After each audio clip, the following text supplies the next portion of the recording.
So good morning, everyone. Good morning, Ghada, Stephen. We're delighted to have you among us and thrilled to hold this third seminar of a series focusing on social policy and social justice in the region. Our take on social policy and social justice is really linked very much as a center on its linkages to the social question that is originally a French notion, la question sociale, as they say, and that has acted as the basis for state regulations and policies for the provision of welfare and protective arrangements, as well as social protection schemes. And this is a notion that is inherently distinct from mere poverty alleviation or targeting, that has been the dominant paradigm, notably put forth by international agencies within the what was previously known as the MDGs, followed now more recently by the SDGs, and that has had quite a limited impact, as we will see in our discussion. And more importantly, this poverty approach turns a blind eye to any discourses, narratives, but also praxis and policies that are human rights based. It has, however, been a dominant approach in our region, where states, regardless of their ideological leanings, their economies, or their state and regime forms, have mainly focused on the support of services or subsidies, mainly, as forms of protection or welfare. And in the post-colonial, post-independence era, most of the states in the region have adopted social contracts also that to a large extent rested on an authoritarian bargain.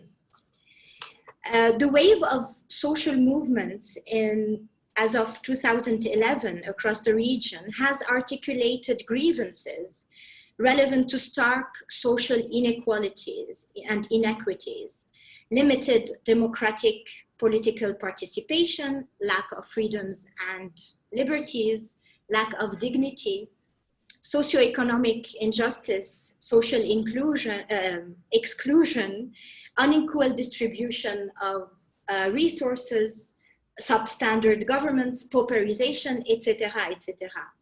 And more recently, and all over the world, neoliberal economies and states have witnessed another cycle of social movements and protesting the shrinking social and economic rights and pauperization, and making explicit links between neoliberal policies and privatization and their social cost and impact. From Chile to Greece, passing by Hong Kong, our neighbors in Jordan, to here in Lebanon, protesters have brought back to the forefront of public debates the social question, and more practically, a certain demand of citizenship and social justice and protection. The outbreak of the pandemic, while halting the physical movement of these protests, has, however, heightened the impact of policies of austerity and shrinking public funds to social policies and reforms, and the inability to formulate comprehensive social protection schemes inherent to the rentierism in the region, and thus underlying the urgency of the demands of the protesters: universal healthcare, social protection, and rights for all. And against this background, I tried to be very schematic. I will let you speak more in detail. I'm very happy to have with us today Radha Barsu from the AUC and Stephen Kidd from Development Pathways. We hope that our discussion can critically reflect today on the unfoldings of this social question and social policy making in the SWANA region, as well as the programmatic meanings and praxis social protection carries in the region, notably also for development agencies and practitioners. I will start by giving the floor to Dr. Radha Barsu. Dr. Barsoum is an associate professor and currently the chair of the Department of Public Policy and Administration at the AUC. Her research interests include gender, employment, social policies, and higher education. She has numerous publications in peer-reviewed journals on the same topics. And she is author of a book on employment, crisis of female graduates in Egypt. She has consulted notably for the ILO, UNESCO, UNFPA, UNICEF. And she has, in her capacity at the AUC, she has been the principal investigator of several projects funded by Ford Foundation, UN agencies, as well as private institutions. Dr. Barsoum has a PhD in sociology from the University of Toronto. I was a bit brief, but I mean, the full bio of Dr. Barsoum is on the event link. Dr. Barsoum, please, you have the floor. Thank you, Marie. That was actually not brief, that was more than adequate. Thank you very much. I love the introduction you've made, and it's just very interesting that I'm moving to the praxis of social policies and social protection in the region. And I want to thank you for focusing on specific countries as you sent me the email, because it's very important not to be too presumptuous and say, oh, the MENA region, the Arab region. We have to be very aware of the differences in the region. And the region has some of the wealthiest countries in the world and some of the poorest countries in the world. So let's try to make sure that we're not really equating all at the same time. So we're focusing on more middle income countries as we planned. And so primarily Egypt, Jordan, Lebanon, and perhaps Tunisia, if we can cover that. So I just want to start by thanking you on this. And I'm going to focus on the common characteristics we know, and I maybe discuss some examples from countries, but I will not be country specific. And I'll try to be brief and to the point. I know this is online, so people get very short attention span. So I'll just give you a couple of messages about social protection and social assistance in the region, the praxis of social assistance in the region. And I'll start with what we think is, one of the most common characteristics in the region, which is the continuous presence of charity and almsgiving as a legacy that continues. There's a strong role of non-state actors, primarily faith-based. Some are not faith-based, but we have to realize the strong role that these non-state actors play in the provision of social safety nets. And the only this is common to, all countries in the world had this legacy of starting of this as a beginning of their social policy, mature social policy programs. The only thing is that this legacy continues in the region, and we see two main challenges in the continuation of this legacy. First of all, your position in this ethno-religious tapestry would define the kind of benefits that you would get. So you'll find people included and people excluded, and that would define access to social assistance, services, benefits, and these are things that you need to be aware of. The second challenge, which is actually a mundane challenge, a very serious challenge, is that we have very weak culture of documentation within the charity giving, almsgiving realm. It's just all in Arabic fil khafa. You don't show what you're doing. And some of these organizations are also not showing what they're doing, which is disturbing. So you worry about issues of documentation, you worry about issues of coordination. So you're finding so many institutions working at one place while other places are extremely deprived. So coordination, documentation, we have a weak culture of monitoring and evaluation. And with it comes issues of accountability. So a lot of money goes into charity and almsgiving, and we don't know what is the outcome or what's the impact of these interventions. And you were just talking before we started about how there's a lot of focus on giving food to people in Lebanon after the explosion.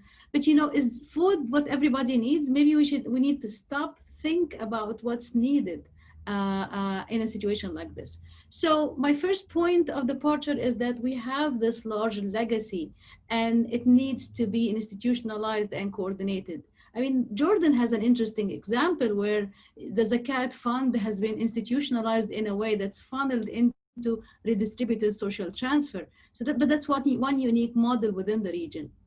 So access to social protection is scattered between state and non-state actors, and we always have to be aware of this large role of non-state actors. The second point, which is also related to this point, is the fragmentation even of state programs. So you see different state agencies working at different programs, and there is very serious issue of very serious lack of coordination, which limits the efficiency, effectiveness, and coverage. And I'm going to come back to coverage as we discuss these common characteristics. I mean, only recently did Egypt have one unified social security law after having so many legal frameworks that had been covering different groups and leaving some groups without being covered. So, which is a good step. So fragmentation, which is my second point, and it's also augmented by, I mean, the problem is actually exacerbated by the weak information infrastructure. So, I mean, ideally you need an MIS system that would connect social assistance programs to subsidies, to social insurance programs, ideally with income data. Because that's, and I know Stephen might talk about this, because if we want to have universal policies, universal access to social assistance, then you need some good data to be able to implement that. So the weak data infrastructure and information infrastructure is a very serious challenge for this to happen. And of course, you have a very large share of workers in your labor markets in the region that are within the realm of the informal economy. So that is a serious hindrance for universality and for universalism and for data sharing and information. So I talked about 2 points so far. One is the prominent role of faith-based organizations. 2, fragmentation, either between non-state actors and state actors, or among state actors due to weak information infrastructure. My third point, which is a very serious issue, which is the coverage gaps we have in the region. And the data has not changed. We have so many new projects and new programs in the region, but the data when it comes to coverage has never improved, has not, in fact, it's going in the opposite direction. So we know that only 1 in 3 people in the lowest wealth quintile has access to social assistance. That is 1 in 3 people from the lowest 20% of the population having access to social assistance. So among the poorest, you're only covering 1/3. And that's among what we call non-contributory schemes, that these are the social assistance programs. More seriously are contributory schemes. Contributory schemes are the ones when you pay social insurance and you get benefits as you reach the age of retirement. So the problem with contributory social insurance is that, or contributory schemes, because of a large informal economy, you have very low coverage. And what we see now is that also only 1/3 of the workers, only 1/3 of the workforce in the region has access to social insurance. If you want to benchmark that, look at Latin American countries. 50% of the workers have access to social insurance contributory schemes. So it shows that the region is lagging when it comes to that. And it's lagging despite its increased income, despite its focus on economic growth over the past decades.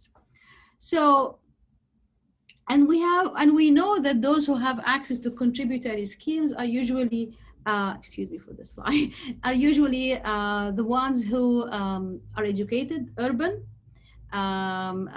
and primarily work in the public sector, because this is the sector of employment that offers the best benefits, and that explains why there's a lot of queuing for jobs in the public sector.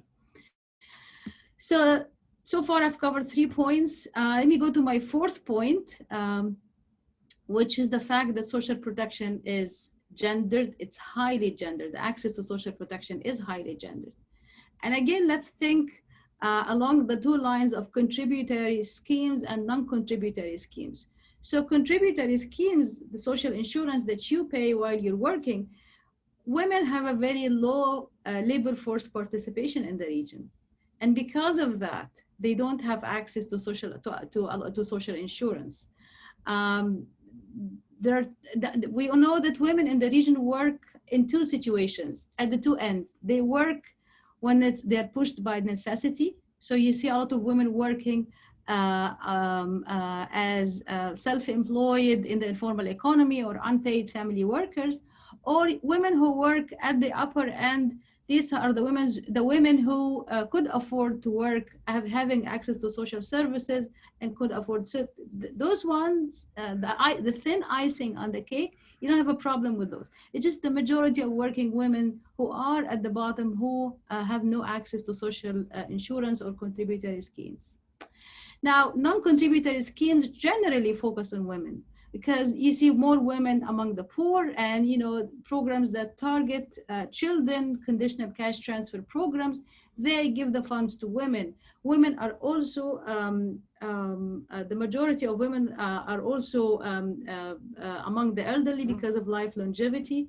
So programs that focus on the elderly and to show more women. So you see women a lot among social assistance programs, but less from benefiting from contributory schemes.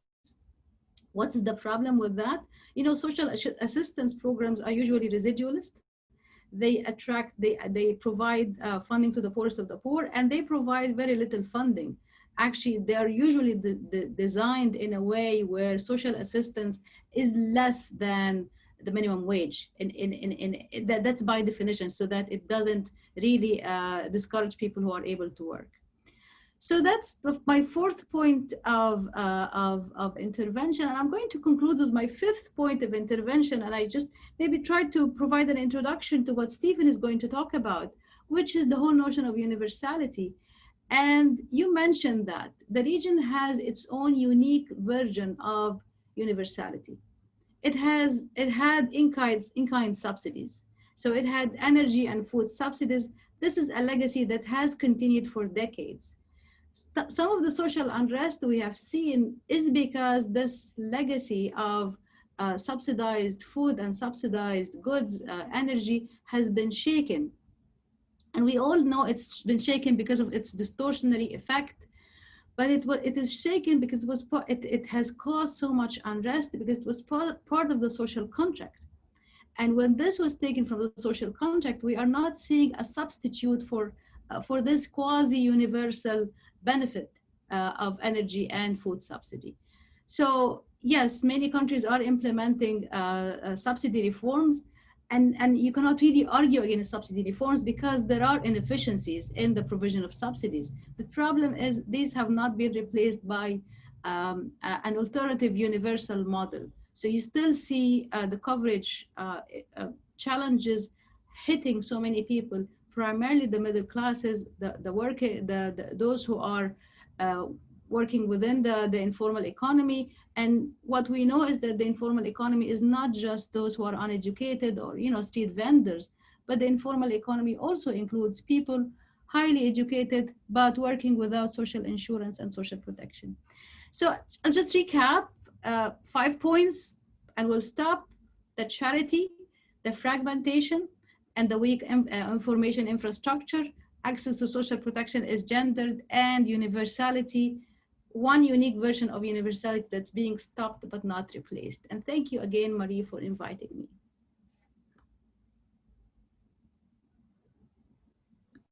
Thank you very much, Ghada, for for this immersion in the region and really capturing the main problematics that we suffer from in the region and that are quite characteristic of the challenges that inherent to our social contracts. I will introduce quickly Dr. Stephen Kidd. He's an internationally renowned expert in social protection. He's currently the Senior Social Protection Specialist at Development Pathways and has been working in more than 30 countries. He has previously worked at HelpAge and DFID and University of Edinburgh. Too many notes, excuse me. Dr. Kidd, the floor is now yours to talk about the importance, I hope, of universality, justement, to take it from where Dr. Barsoum left us, versus targeting. And if we could reflect on cases from around the globe, I'm notably thinking of Latin America and maybe some countries in Africa, and how these experiences and trajectories can help us also reflect on the region we're talking about. The floor is.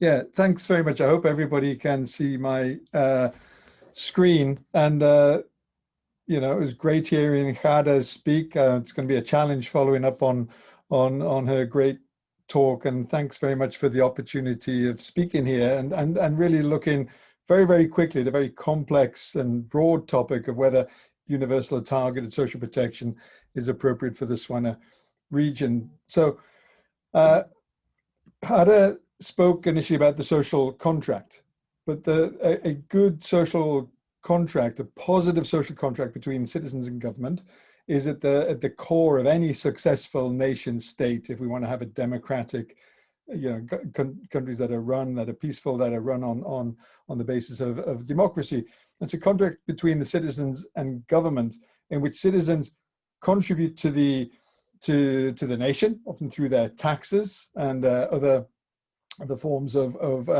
work and care that they provide, and in return to get a positive social contract, the government provides high quality universal public services based on entitlements, based on the recognition that people have a right, all citizens have a right to these entitlements, of which a core part is social security or income transfers as a core element of social protection. I think in terms of this is why I don't like using the term non-contributory, because everybody contributes to get these benefits. If we have that, we get this social contract, a strong, positive social contract between citizens and government.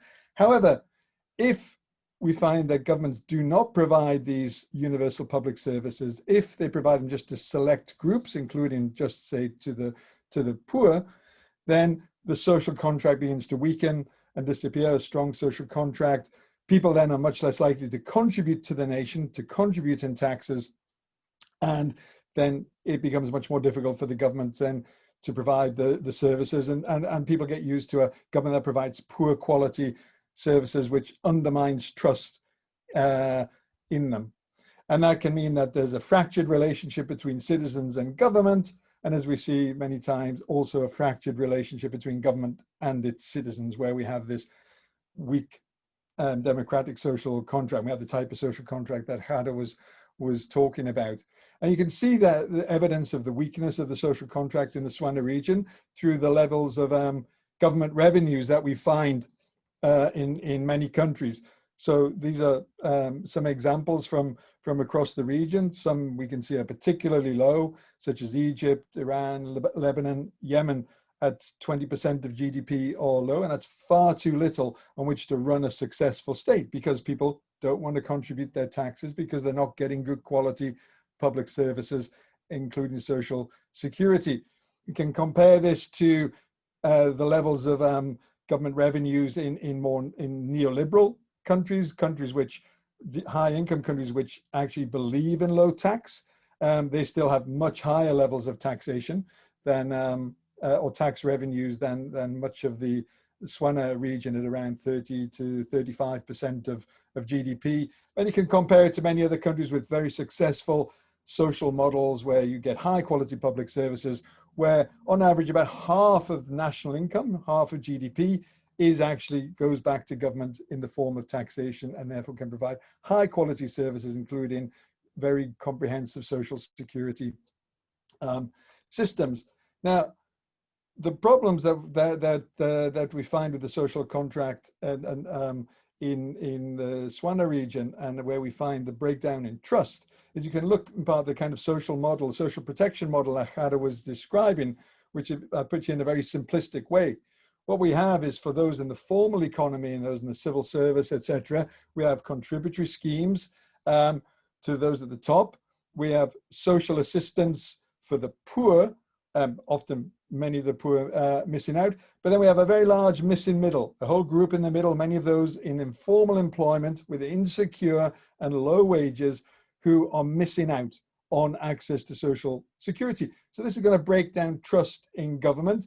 And it's this group, when often we see people coming onto the streets, they're often from this group in the middle, who are often referred to as the precariat. So we have this breakdown in trust because we have these social security or social protection programs that are targeted at the very poor, that helps break down trust amongst the majority of the population. Again, but even amongst these targeted programs, these poverty targeted programs, which are going to the poor, Ghada mentioned that only a third of the poorest 20% receive them. If you look around the world at how effective these programs are in achieving their objective of reaching the poorest members of society, we find that they're not effective at all. This is the results of a research we did across many countries in the world, looking at national household survey data sets and social protection programs within them, to see the errors, the exclusion errors. What proportion of those who were expected to be on the programs were actually excluded? All of these programs were targeted at 25% or less of the population, or less than the poorest 25%. And you can see the errors, the exclusion errors, are the best program is in Brazil, the Bolsa Familia program, at exclusion errors of 44%, almost half, but errors go up to almost 97%, or almost everybody who was intended to receive the program misses out on the program. Now, we didn't manage to get data sets from the SWANA region, but I'm sure we find exactly the same kind of challenges there. And when you have this very poor quality targeting, that further undermines trust in government amongst citizens, including amongst the poorest, because the government doesn't fulfill its promise of giving these benefits to the poorest. So the social contract is further undermined.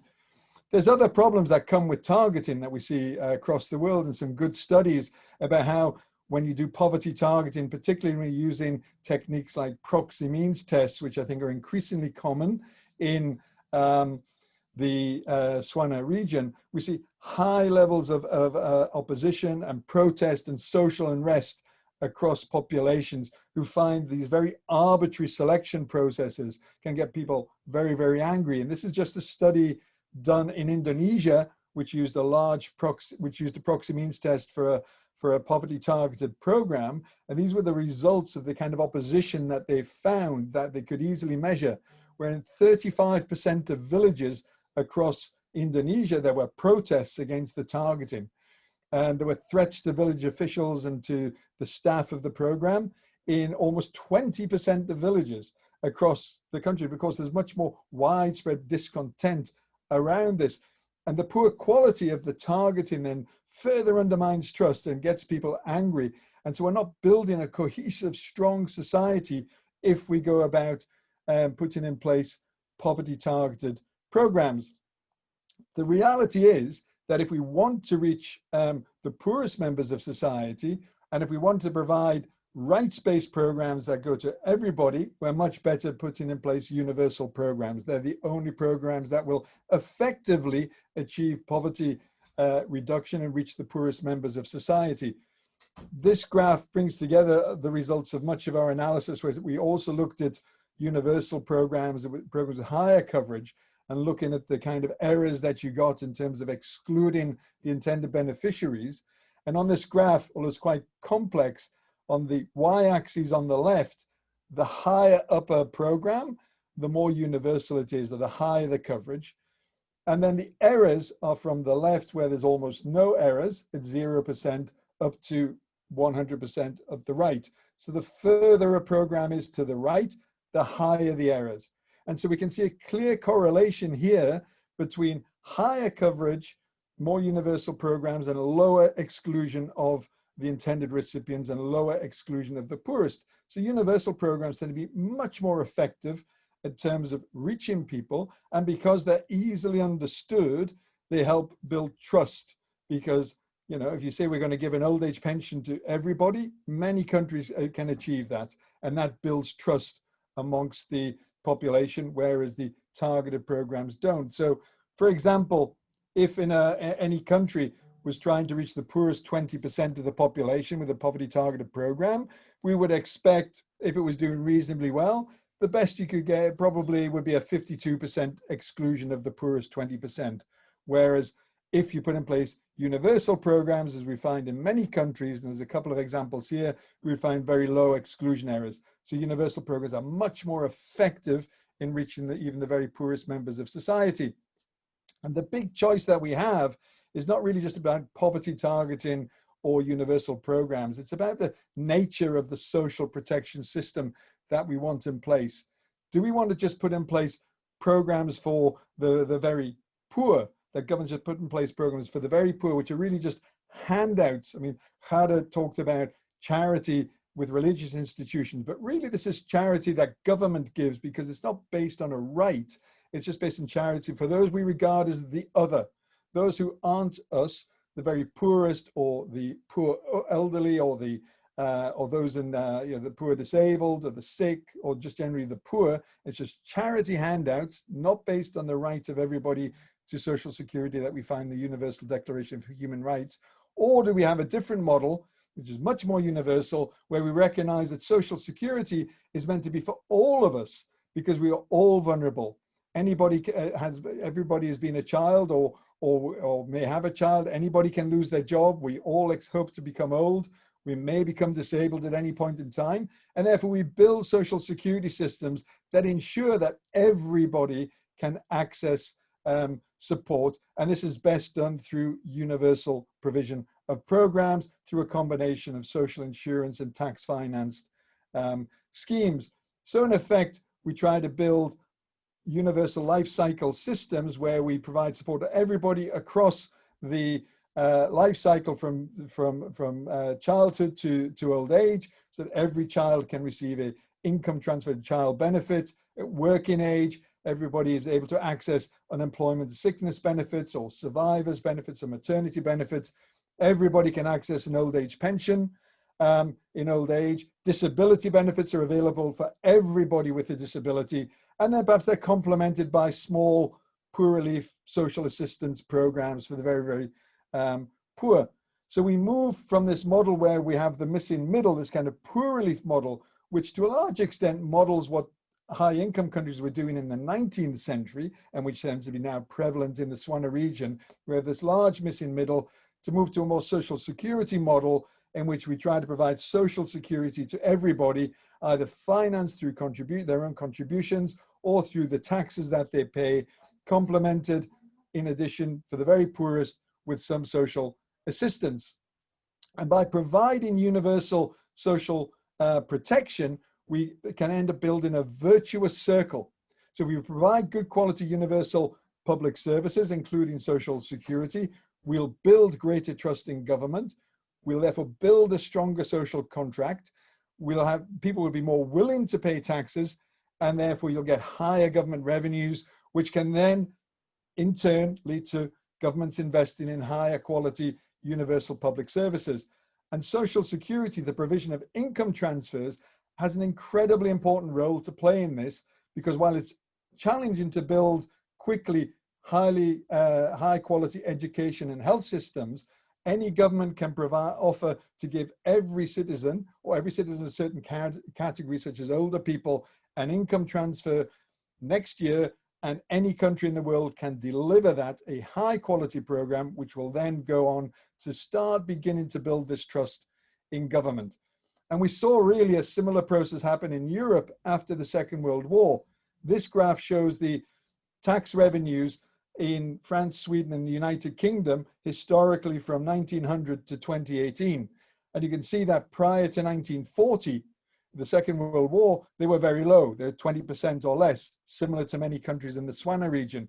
We had the massive crisis of the Second World War, And after that, countries resolved never to go back, and a new social contract was built, often through the provision of high quality public services, universal services, including building universal social protection or social security systems, so that government revenues increased rapidly. People paid more tax. It was part of the social contract, and you got much better provision and much happier and peaceful societies. And generally, since 1945, Europe's moved from being conflict-ridden to a continent in which generally there's relative peace. People can complain about things. There are flaws with the social model, but it's delivered peace. And in many of the countries, in the Nordic countries, they are the happiest, regard themselves as the happiest societies in the world with the access to these universal provisions. And sort of just getting to the end, I think we have to then ask our questions. Who benefits economically from poverty targeting? And who benefits from universal provisions on an economic basis? And whose interest is it to push poverty targeting? Well, we can look here at the very simple experiment. If we look here at a simple society of 5 citizens, where we have the incomes from the very poorest citizen to the richest citizen, who's clearly got a much higher income, and we look at providing a poverty targeted program to these people, which have to pay the tax of 0.5% of GDP. That's the size of most poverty targeted sort of systems, or universal system that costs 5% of GDP, all of which has to be paid from taxes, and we assume everybody pays an equal level of tax. So who are the winners and losers economically from this? So we look here at the targeted program. Who are the winners and losers of this 0.5% of GDP? Well, we can see the very poorest, if it was perfectly targeted, have an increase of sort of $49, and everybody else loses out. The richest lose out the most by $35, but they were getting $8,000 anyway. So it's a very, very small impact on them in terms of the tax that they have to pay to cover this. In contrast, a universal provision at much higher cost given to everybody equally, we can see that the vast majority of the population benefit, the poorest benefit much more, the richest are the ones that lose out economically.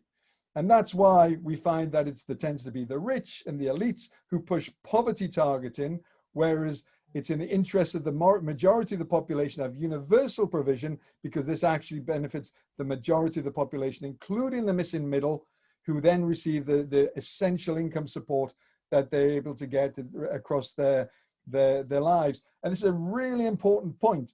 Poverty targeting does not help the poor. It helps the rich. It's universal provision that helps everybody, and most particularly helps the very poorest members of society. Looking at it a different way, what we're trying to get, if we looked at the distribution of wealth across a country from the poorest to the richest, and these the orange line shows the level of incomes, we can see here, this is a normal distribution in a country.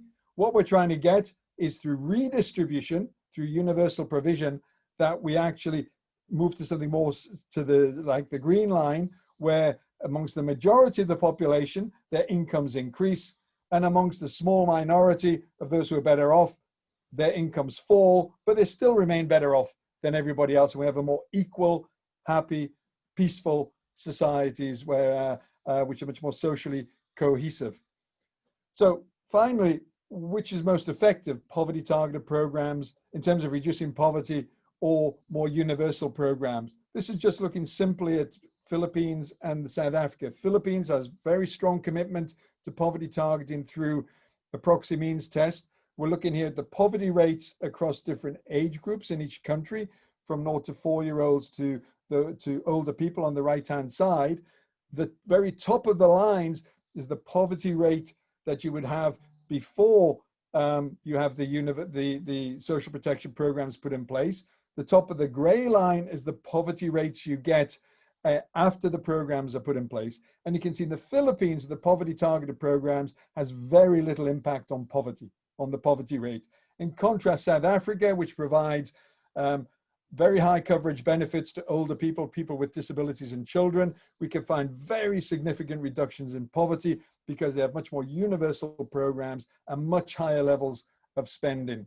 In fact, in the Philippines, There's also interesting studies showing that the poverty targeting has actually, while it's reduced stunting amongst young children, amongst non-recipient children has increased stunting by 11 percentage points, an incredible increase in stunting in the Philippines as a result of poverty targeting. I don't have time to get into the reasons for that, but if anybody's interested, we can look at it later on. So finally, I think for any country, we have to make a decision. And for politicians and policymakers, these people, they need to make a decision on what they propose. For progressive policymakers, you know, they can seek to put forward popular universal programs, and potentially they'll win power, but they have to deliver on them. But the basic choice we have is between the kind of a social protection system, the sort of second-hand larder poor relief model, which tends to be the one that dominates in many middle-income countries, including the SWANA region. It's like this very poor quality larder car. Perhaps it'll move somewhere. It won't get you there very quickly. It'll break down. It's not a great system. It's like your conditional cash transfers or your programs with proxy means tests, etc. All countries can begin to move, as high-income countries did after the Second World War and the crisis there, to systems that are much more like the Rolls-Royce inclusive social protection system. Now, you might say we're providing everybody with access to social protection based on the right to social security of everybody.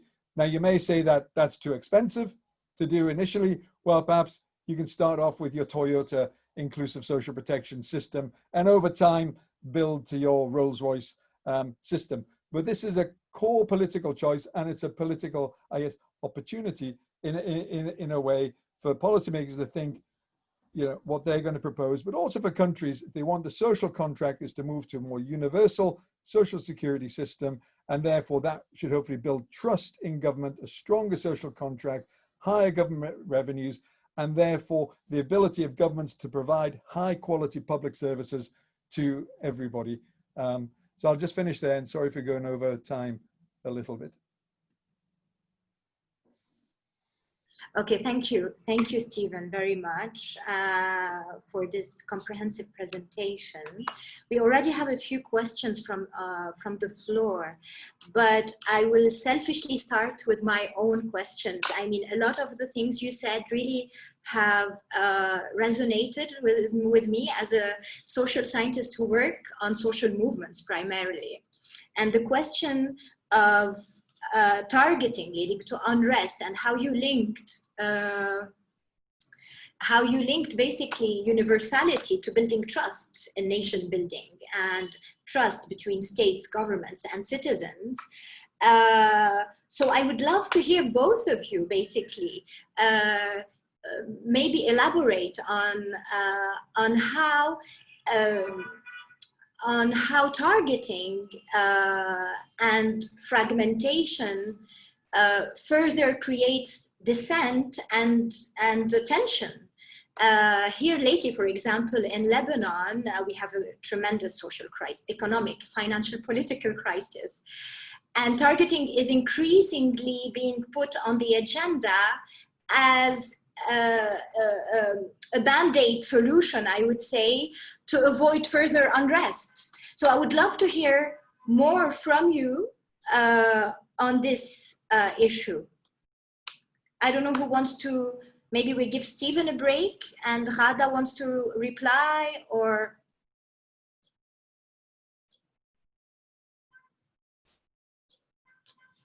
I can take a stab on that. I mean, targeting is the big issue, because if you come to a village and you, based on means testing, you decide that, you know, the majority of the population in the village, probably 90% of them are poor. But with means testing, you decide, and because you have a limited budget to start with, you decide that you're probably going to reach 10%, you're trying to reach the bottom 10%. So what happens is that targeting, I mean, it's never a perfect model, because, and we hear this a lot in the field, we hear that people who, I mean, they have their neighbors included in some cash transfer programs and they are not. And it's because of some, you know, means test mean testing formula that basically cuts them out for some odd reason. So definitely targeting leads to a lot of resentment among the poor. And I love the chart that Stephen had about the missing middle, because, you know, Mexico had for decades its conditional cash transfer program, Oportunidades, which was actually recently stopped. And nobody is actually really reflecting on this, on what has happened in Mexico. The stopping of the program, it was a fantastic article on this. Why would a program that has been celebrated by the World Bank, celebrated by international institutions as the go-to solution for poverty, has been stopped? And not only has it been stopped, it has been stopped unceremoniously. And they're looking why nobody's unhappy because a huge program like this, very well celebrated, has ended, because it left so many people out. So the missing middle is very important. You have the very poor, and you're not even covering the very poor with targeted programs, but at least they are within the social assistance realm. But you have the missing middle, which is a large portion of the population. They are the outspoken population. So when you're educated, when you have a job, and when you lose this job, the rest of labor market policies has been quite compromised in the labor. So you don't have minimum wage regulations, and you also don't have unemployment insurance in this region. It's on the papers, but none of the countries really provide unemployment insurance that's effective. So you have so many people excluded. With the targeting, you have so many people excluded. So it's very important that you, and I see, I mean, one of the participants has put a fantastic question here. What should we do? Because, you know, I teach public policy, and there always we are faced with, so what? Where do we go from here? So one of the things I think we need to start with is a good data infrastructure. Because targeting, if you want to move from tiny targeting to universal access, you need to have data across the board, and you need to have a strong taxation system. Until you get there, you won't be able to have a strong universal system. So the data infrastructure is a serious challenge to a region that has very high informality among its workers. A lot of work that goes undocumented. It's a cash economy, and that's a serious challenge. And then the other thing that we really need to be aware of is that this region has been going through one phase after the other of economic austerity. You had the global financial crash in 2008. You had the wave of the Arab Spring, and then while some of the economies are just recovering, you have a pandemic that has hit some of the major sectors and some of in these economies. So it's one phase of austerity after the other, and there's a lot of nervousness, a lot of anxiety and unease among policymakers once you mention universalism, because you know what, that's expensive. We cannot afford that because of the culture of austerity, because of the push of austerity and the financial crisis. And this is very unfortunate, and the very poor are paying the cost, but not just the very poor. Across the board, people are paying the cost. So I hope I've answered your question. You definitely have, and I'll be taking a question, I think that's really linked to this, from Luca Pellerano from the ILO. He writes he would be interested in hearing some reflections from both of you on the need to complement universal social protection provision with enhancing the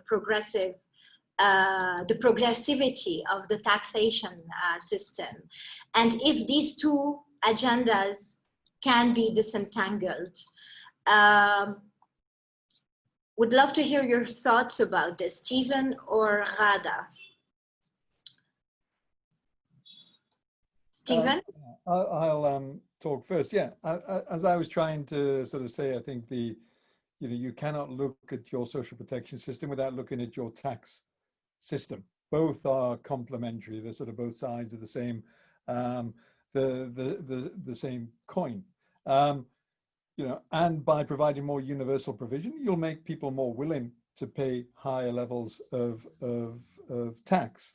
Now, it's, while economically it's in the interests of the rich perhaps to have lower levels of tax, it's not socially in their interests, okay? Because even the rich are living then in dangerous societies, right? Where you can have riots on the street, where you know, the people are armed, there could be high levels of social unrest. The rich then have to live behind, you know, high walls with armed guards. They themselves have to pay large amounts of money, and they're at risk of, you know, perhaps themselves losing jobs and doing it. So it's in their interest to pay higher levels of tax for themselves. So economically, they may think in the short term they lose out. Actually, in the long term, they do much better, because they also will, you know, have better society, stronger society, stronger markets for themselves to sell their goods and businesses. So you need to encourage the rich, that it's in their interest to also pay more taxes. But in a democratic society where the majority are making the decisions and the majority are going to benefit from universal programs, necessarily that will require a better tax system and a more progressive tax system in which everybody shares and plays their part.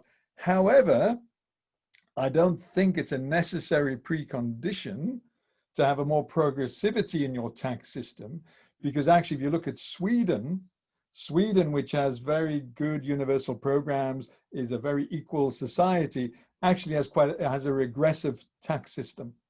But it compensates for the regressivity in the tax system through very high levels of redistribution through universal transfers. So even if you had everybody paying equal levels of tax, you would end up with a very stronger system if you have very large levels of redistribution through high quality universal public services. So it's not necessarily a precondition. It's not necessarily the same all around the world, but it is, you know, desirable to persuade those who are better off to pay more in tax. I think I should also say, I think just building on something that Ghada says, is universal systems can actually provide you with the data that Ghada is talking about and getting people into the tax system. For example, if you were to put in place, as many countries have, universal child benefit programs, and if it's a precondition to get a birth certificate to get a universal child benefit, and therefore you get data on every child if they register, well, then you can use that universal child benefit as a very strong incentive for people to register. At the same time, they'll be able to get their birth certificates, and you'll get the data and the information on them. Similarly, for people on other programs, you register with IDs. As long as the government is committed to enabling everybody to have identity at the same time and investing in that, you can use the people registering for universal programs to gain that data on everybody in the population. So it's a strong incentive which you can't get from your poverty targeted programs, which are sort of randomly selecting a group of people in the population. So I'll leave it there. Thanks, Stephen. Okay, I don't know if you have noticed, we are running a few quick polls. So I encourage everyone to vote so we can gauge a bit the pulse of your opinions. We have other questions from the floor. One is to Ghada. Can you read it, Ghada? It's about the gender makeup of the public sector in the region. And how it would affect the gendered nature of contributory versus tax-financed programs as compared to other regions. And the same person has a question for both of you, but I think you have touched on it indirectly, at least quite a bit. If it's democracy is a necessary precondition. So the floor is. Thank you. Actually, I've written a paper that's it's now revised and resubmit, where I looked at gender composition of workers in the public sector. And so the public image is the public sector is staffed by women, that, you know, most of the workers are women. And that is actually a very wrong perception. Looking at data from Egypt, and I cannot generalize about other countries in the region, just looking at data from Egypt, women constitute only 30% of workers in the public sector. The thing is, women constitute only 30% of workers in the public sector, but the public sector has a large share of working women because of the fact that you have very low female labor participation, labor force participation. And I talked about this early on. I mean, women, when they work when they can afford to work, when there are the social services, the family support for them to work, when they are highly educated and the salary is enough to cover the reservation wage to leave the house. And they also work when they have no other option but to work. That's work out of necessity. So women who work in the public sector tend to be from that minority group. So while women are a small proportion of workers in the public sector constitutes a good proportion of women who are wage workers in the formal economy. I hope I answered this question. Stephen, would you like to add something? Not on the question of the representation in the public sector, although it strengthens the need for these multi-tiered systems where you actually provide with contributory schemes complemented by tax finance schemes to achieve universal coverage through a mix of the two schemes, so that nobody's missing out. And it's particularly important, clearly, for women to have the tax finance schemes in place, because they're going to miss out on the contributory schemes. I mean, I think the question, where is democracy in the picture, and is it a necessary precondition? I mean, I think to get, you know, if you were to look around the world in terms of authoritarian regimes, I think there are two different approaches that authoritarian countries take. Some, they have very low levels of tax and provide programs, schemes to the poor, thinking that they're going to stop social unrest, but obviously these still end up being countries where a lot of people are unhappy. And there are other authoritarian regimes. You could take Uzbekistan as an example, where they have much higher levels of public spending and give large, you know, some very large universal programs as a means of trying to stop social unrest. However, I think in terms of the democracy question, I think, you know, if we're committed to strengthening democracy, I think this is very much a, you know, you can't have one without the other in terms of universal provision. And where you sort of start, I think, is a difficult question, but it is an opportunity for those committed to democracy, is that you will strengthen democracy if you're providing the kind of programs that benefit the majority of the population, or everybody in the population. That will then get people to trust in democracy.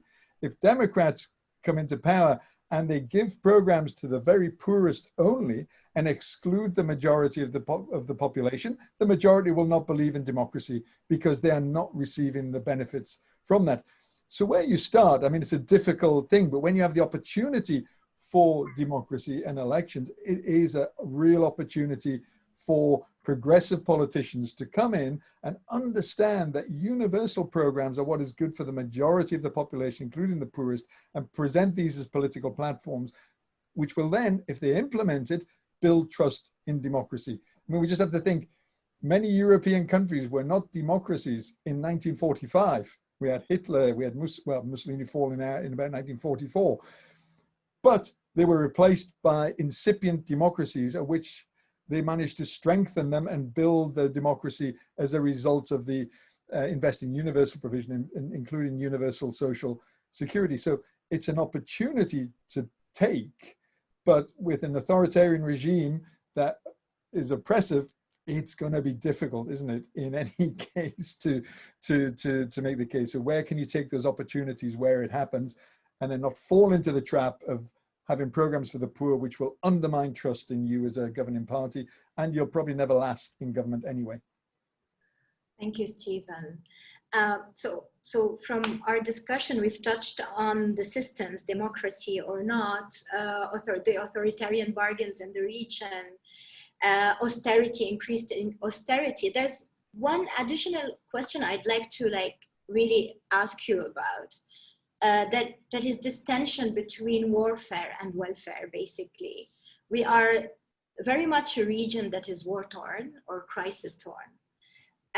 Ghada, at the beginning of your presentation, you touched on the widespread reflex to have mainly charities be the main providers of social protection.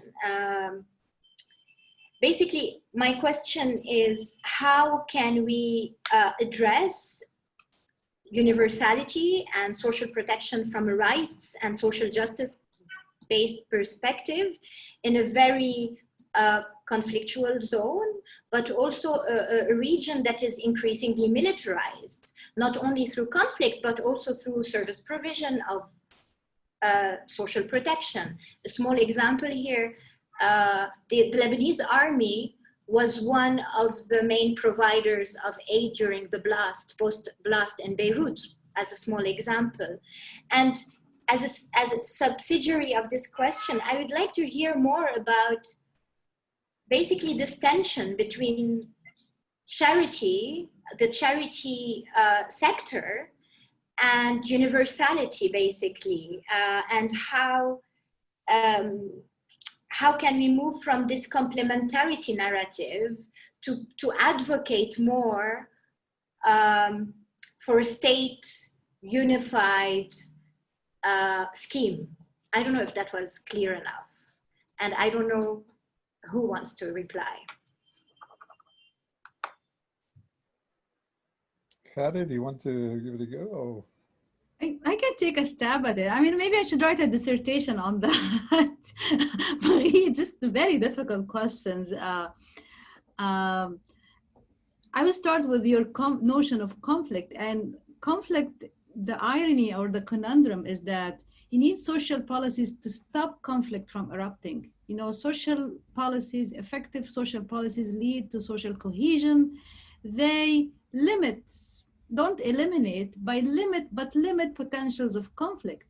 The problem is when you are in a conflict zone region, the focus on conflict silences a focus on universalism, silences social spending because you need to allocate resources to what seems to be more urgent funding items.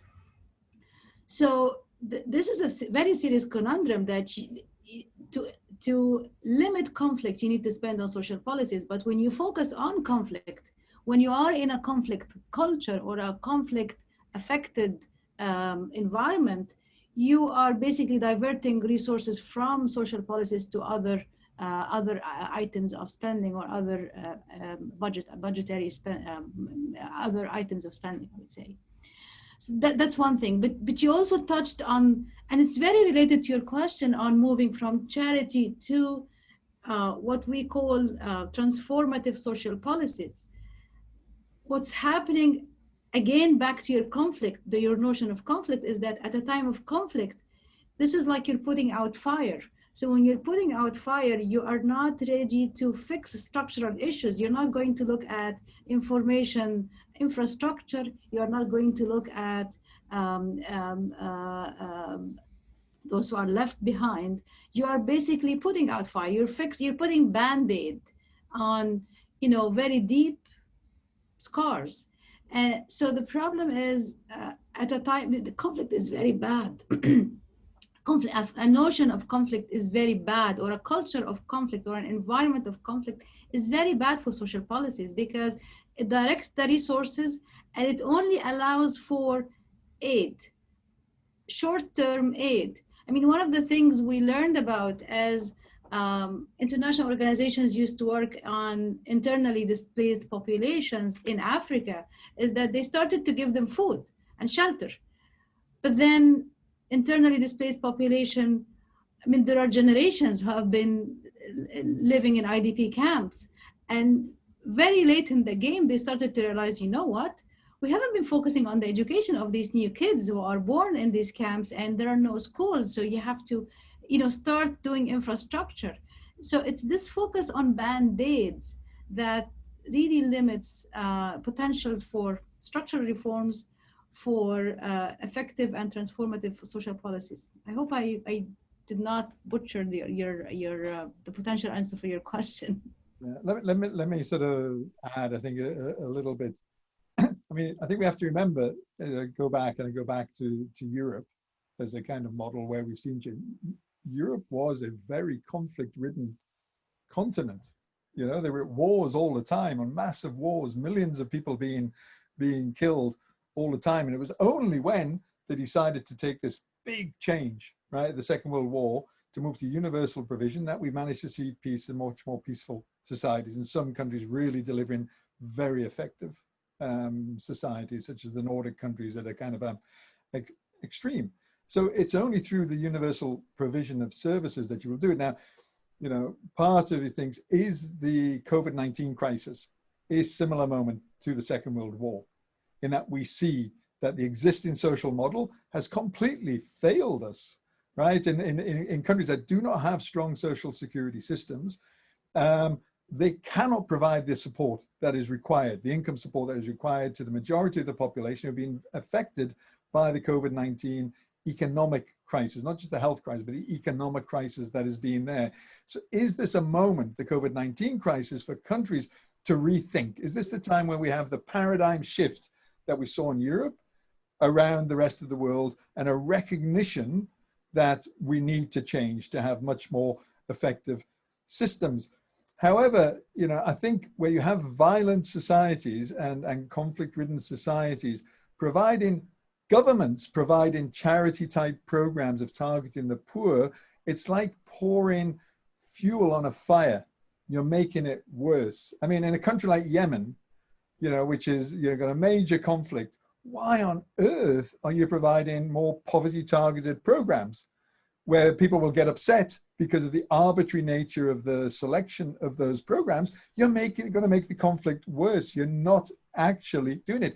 Now, if you were to start thinking, why don't we provide everybody with an old age pension in Yemen, right? That might do it. And it's interesting to go back to a more recent case in Nepal, right? In Nepal, just before the civil war started in Nepal in around about 1996, with the Maoists sort of revolution took place in the civil war, the government had just started a very small universal pension in Nepal.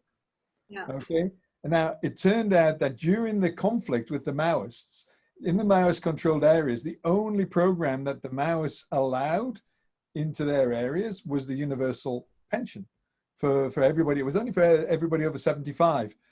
But that provided people in those areas with a link to the state, to a link to Kathmandu, that it gave them a sense that Kathmandu cared for them in some small way. And some would argue that it helped overcome the civil war in Nepal. Once the civil war was overcome in Nepal, there was a large increase in investment in that program and in other social protection programs, so that Nepal now has the largest levels of investment in social protection of anywhere in the Indian subcontinent. And over the period since 2000, since this program has been in place, government revenues have more than doubled in Nepal, as a sense that perhaps that shows greater trust in government, and we overcame the conflict in Nepal. It's a lot of problems still in Nepal, whereas the rest of the Indian subcontinent, government revenues have remained pretty low and pretty static, and in some countries have fallen, and they still can't provide it and are still in very great danger of conflicts. That's just one small possible example of where a small universal program perhaps helped overcome conflict. But it's how do we do that? And I think, is COVID-19 the time that people need to rethink the social model? And I think, in a country like Lebanon, now having with the bomb, etc., it is even more important. Even the bomb. But not the bomb, the explosion, is to think even more about the crisis and do we need to change the social model in a country like that? Is this the moment that progressive politicians stand up and say, yeah, everything has to be different, and here's our platform for that. Yes. Thank you, Stephen. And this is really a great link to like two intersecting questions that we had from the participants. The first one is it says, given the role of the World Bank and the IMF in the region and the fiscal space conversation, how would you push for this new narrative on universality? And another question is how are we shifting the narrative globally and what can we do better? That would be the last question I will read, and then I would like us to open the floor and hear participants voice their own questions. But in the meantime, while we do this and wait for them to raise their hands, I don't know if Stephen or Ghada would like to take the question I just read. What do we do? Yeah, I'll start. I mean, I think, you know, we see evidence from around the world still. The World Bank and the IMF have not managed to move on from the Washington consensus in terms of their proposals for social protection. It's all the time a very simple menu that they're proposing, you know, low taxes, poverty targeting, conditional cash transfers, workfare programs. They're unable to move on from that. In part, I think it's driven by, certainly with the World Bank, internal incentives within the World Bank, in that the World Bank never gives loans for universal social security programs. It'll give loans for a conditional cash transfer or a workfare program or something like that, or to build a social registry, which is about poverty targeting, which therefore means that the World Bank, as gains a lot of income from that as well, because it's able to sell you a loan, but it will never give you a loan to set up a universal pension, for example. So internally, the incentives are not set up for that. Plus, they need to be retrained to rethink, to move out of this kind of still belief in sort of, they think they don't believe in structural adjustment, but everything they do does it. And there are indications, that there are clever people who are shifting the thinking in the World Bank and the IMF, and they are talking at times about universal programs, the potential.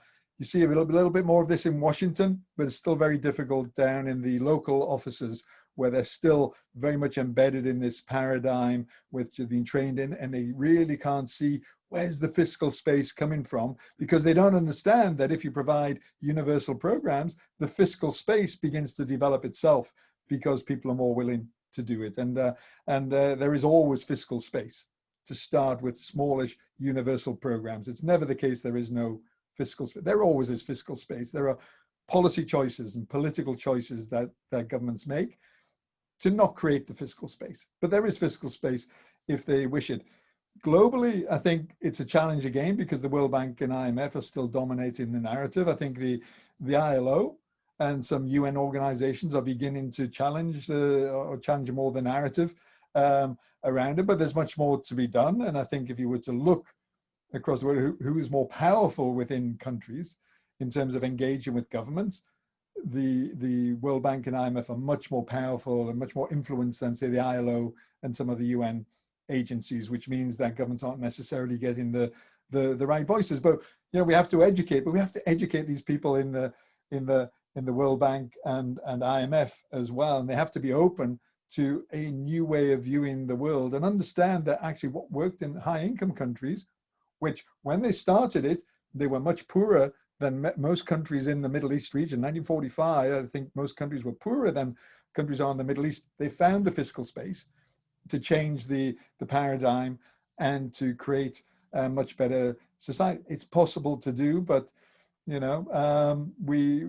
going to have to change that broader narrative and the type of advice that governments are getting. And I think to do it, it's about a good analytical work, a lot of which we do, to show that there is the fiscal space in these countries. It's a choice of whether you want to move towards putting in place these programs and developing this kind of virtuous circle of a stronger social contract, more government revenues, higher quality programs, and move away from what the SWANA region is in, is a vicious circle of poor quality programs, less trust, people wanting to avoid tax, therefore less government revenues, therefore poorer quality services.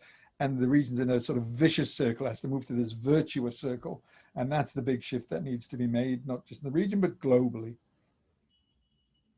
I'd like to take a stab on that too, Marie. I will start with, if we're old enough, we've seen many paradigm shifts in development. I'm old enough to having seen the shift from microfinance to conditional cash transfer.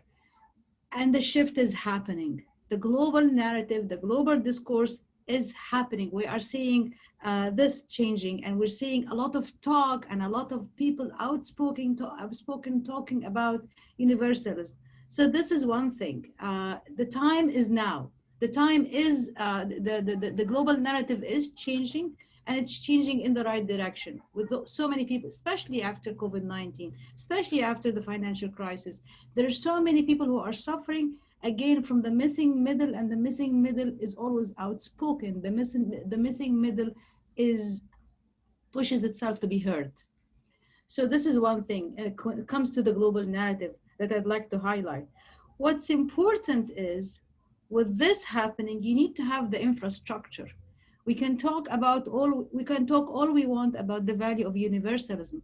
Universalism will be a financial disaster and a complete waste of resources in an environment that has weak governance, that has a very poor data infrastructure and very poor data sharing. So talk all you want, change the narrative all you want, unless you're able to do it, it's not going to happen. And the very fact that the project like Mexico's conditional cash transfer has been replaced by a universal program, this shift needs to be highlighted, you need to focus on that. But in terms of narrative, I think we are really slowly shifting. What really is going to take a lot of work is the legwork to make it happen. It's the governance capacity and the data infrastructure to make it happen. And that is a serious issue. And to me, I think this is the elephant in the room. And this is the only way to get policymakers moving towards this direction when it's doable. Thank you, Ghada. Thank you, Stephen. I would like to know if anyone from the floor would like to pose a question. You can use the raise your hand option, and we'd love to hear you. I think I missed a few questions that were typed, and so this is the occasion to hear you. Okay, while we wait for a question or not, someone asked us why we're not able to shift the very ideological discussion to the social contract as a priority, and how we can shift this discussion. And they are complaining about the lack of translation. The webinar will be translated and uploaded later on, so that's to answer this. And also the question raises the question about these interesting discussions remaining in silos and among elites. I would like to reply quickly to the issue of ideology. Everything is ideological. I don't know what's your take, Ghada and Stephen, but nothing is not ideological. But for the rest, I don't know if you'd like to add something, Stephen or Ghada, and maybe then we can wrap up. Yeah, I mean, I'd just say, I think everything is ideological. But let's understand that, poverty targeting programs for the poor are embedded in quite a right-wing ideology. They're not a left-wing thing. Nobody from the left is proposing, unless they really don't understand things. And the universal provision is not really a left-wing. That's the status quo in most countries, right? Which is adopted by the center-right, center-left, center. They shift slightly on terms of, where they might put little sort of nuances. But it's a centrist type of ideology, universal provision and higher taxes. That's a kind of centrist kind of ideology. And that's the kind of ideological battle. It's not between right and left. It's between the right and those who are embedded right across the center of the political spectrum, who, if they understand really the policies they're proposing, will put that in. So it is ideological, but it's not a right-left ideology. Okay, I think that's what we have to fully understand. Anybody's talking about universal provision and not some crazy left-wing person, you know, communist or socialist. No, this is just basic centrist policies that most governments and high income sign up to, and they just change it. But we can't lose that. But I think what is the problem is, I think a lot of people do believe that poverty targeting, you know, is good for the poor. It's not. That's what we have to understand. Poverty targeting helps economically elites. If we don't understand that, we can't do good social policy. But a lot of people working in the area, good-hearted people, you know, who are wanting to help the poor, don't understand that. And so they're still thinking we have to give programs just for the poor to help them. It's not the case. That's not how we help the poorest. We help them through moving to universal provision. And I think that's the heart of it. And it's the understanding these very simple concepts that we need to get over. Yes, definitely. I mean, hell is indeed paved with good intentions. And then here comes the challenge of how justement we can this issue that you raised, that it benefits ultimately the rich, and how we can really put the knowledge out there for notably advocacy organizations and rights-based organizations and even policymakers. This is, I think, the real challenge on disseminating the knowledge that is done either in think tanks or academia, and making it available to the wider public, but also to decision makers. Ghada, would you like to add concluding remarks? And then Stephen, and I think we'll wrap up. No, this has been very educational to me, because just listening to you guys, listening to the comments from the attendees, I actually have more clarity as I am thinking about this issue, and I loved that last question that you added, that this whole debate whether, and there are two questions, whether it has to remain on the ideological level and whether it's elitist, and they're extremely interrelated. I think for policy change, we need to talk about how to do it. For policy change, we need to, you know, at the expense of losing our prestige, losing our, sacrificing our training in sophisticated theoretical modeling, we really have to talk about how to do it, because we are hurting it. We're hurting the social policy agenda very much if we remain ideological, if we remain up there talking theories and not talking about how to do it. So I would pull the debate on social policies and universalism down to data infrastructure, to governance, to implementation, to collaborative governance between institutions. And these are hard questions, and the changes on the ground are very difficult. Maybe I'm pushed to that by the fact that I'm teaching social public policy and I'm teaching public administration. So we really are dealing with people who would very sincerely tell you, so what do we do now? I mean, how do we move things? Nobody's happy with exclusionary measures that take one poor family and one poor household and exclude a neighboring household because of certain reasons. But you have to provide them with the how to do it. So let's try to be less ideological at the expense of hurting our training and our education in order to really reach policy change.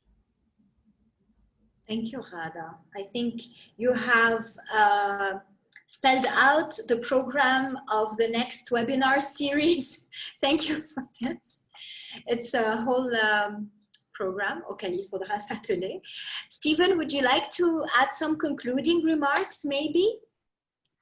Yeah, I mean, I think, you know, as I said, while it's maybe poverty targeting and low taxes might be economically in the interests of the elites, it's not, as I said before, it's not really in their interest. It is in nobody's interest to be living in conflict-ridden societies, not even of the rich. They don't even have good markets for the goods. So you know, the rich have to understand this. They'll still remain rich. Nobody's talking about the rich becoming poor or even becoming like everybody. They'll still be rich, but there'll be better redistribution, more peaceful societies, better market, and they may actually, because of better economic growth as you get as a result of that, the rich could well become richer as a result of doing this, as everybody else becomes more prosperous as well. It's sort of the rising boats, the sea rises, everybody's boats rise. So we have to educate everybody and get them to understand it and understand often very simplistic paradigms, because I think too much everybody's in a very narrow paradigm, which I think is very much on the social model of the 18th and 19th centuries that was dominant in Europe. And that very old social model still dominates in the SWANA region and many low and middle income countries around the world, and is perpetuated by institutions, international institutions, who clearly the people perpetuate don't understand the social model from their own countries. Okay, so everybody needs to be re-educated and see this and look at it, not really, while it is ideological, let's look at the basis of evidence. What does the evidence tell us? And the evidence tells us universal provision is much better for everybody. It's much better for the economy. It's much better for public services. And it's much better for the rich. The rich who now have to pay for private education because the education system is poor quality, have to pay for private health because they're being taxed in that way arbitrarily, doing their own thing, when in fact, over time, you could build all high quality universal provision. May take decades to do, but let's start now. I think, and as I said before, I think potentially this is one of the moments, the COVID-19 crisis is one of the moments for people to rethink the paradigm. But to do that, they have to understand that there is an alternative, and that this alternative is actually feasible, and it's fiscally feasible, and it's politically feasible, and it's socially desirable and economically desirable. So I'll just finish there. Thank you. Thank you, both of you, and thank you to the participants who have been very active in raising their questions. I think, I mean, this is the third of a series that we have launched at the beginning of August. I think it really wraps up very well, and at the same time laid the floor for a whole action-oriented research program. So I'm really grateful for having you both here with us today, and I hope this is the first but of a long potential collaboration with both of you. I will release you now and everyone, and thank you again. The proceedings and the data, the information based on this seminar will be uploaded soon and distributed, disseminated on our newsletter and on our websites. So that's it. Thank you very much. Have a lovely day. And thank you. Thank you for the invitation. Marie, it was lovely seeing you all. Thank you. Thank you. Pleasure meeting you both. Thanks for the great questions. Bye. Bye-bye.